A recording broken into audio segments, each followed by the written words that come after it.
The way I think about art is, for me, it's a way of thinking, a way of connecting, a way of being in the world and making sense of the troubled world that we're in. It's a very focused space. I feel very privileged to be able to have that space to use to think through and work through. We're here at Close for the exhibition of my opening, Tailings. The title comes from the name for really the residues that are forming from mining and extraction, and those are the key core materials I use to make the paintings with. My paintings are landscapes, and the materials that they're made from come from specific places in those landscapes.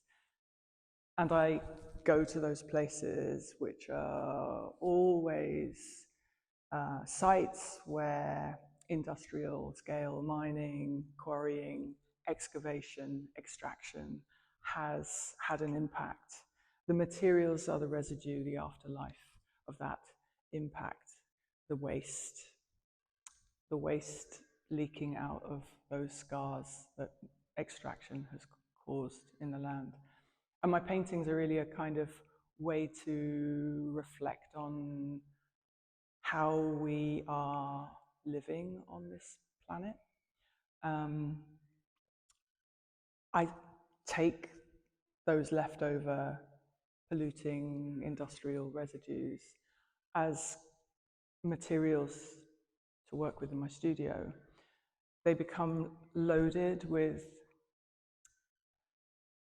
histories, economic histories, political histories, social, cultural, are imbued in the materials that have kind of shaped the economics of land and land use over centuries. Those minerals can contain, they contain that kind of essence. So they come to me, these materials, very potent, very loaded.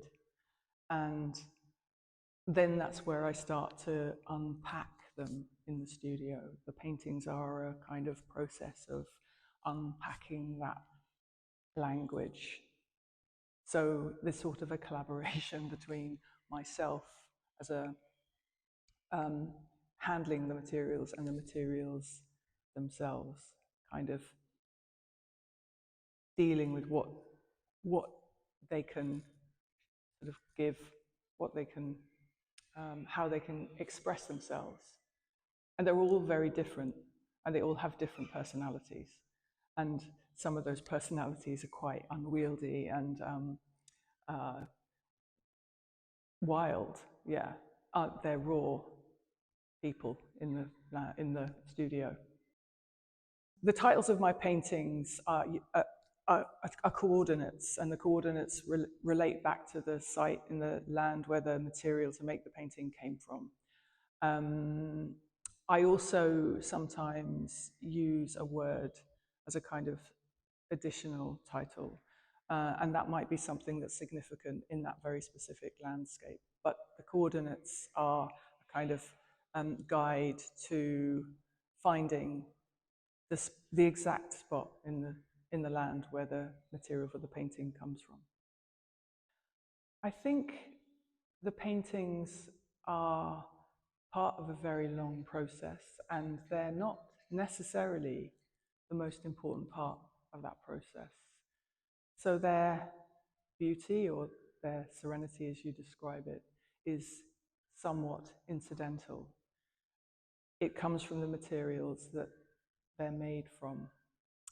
And I don't have control about what those materials can do and how those materials, I mean, I have some control, but they guide the practice. They sort of indicate how they reflect and represent themselves as landscapes. They kind of reflect back on the landscape they come from. The kind of environmental damage that's integrated in their story is background, but it's the structure that builds the images from. So it's very important.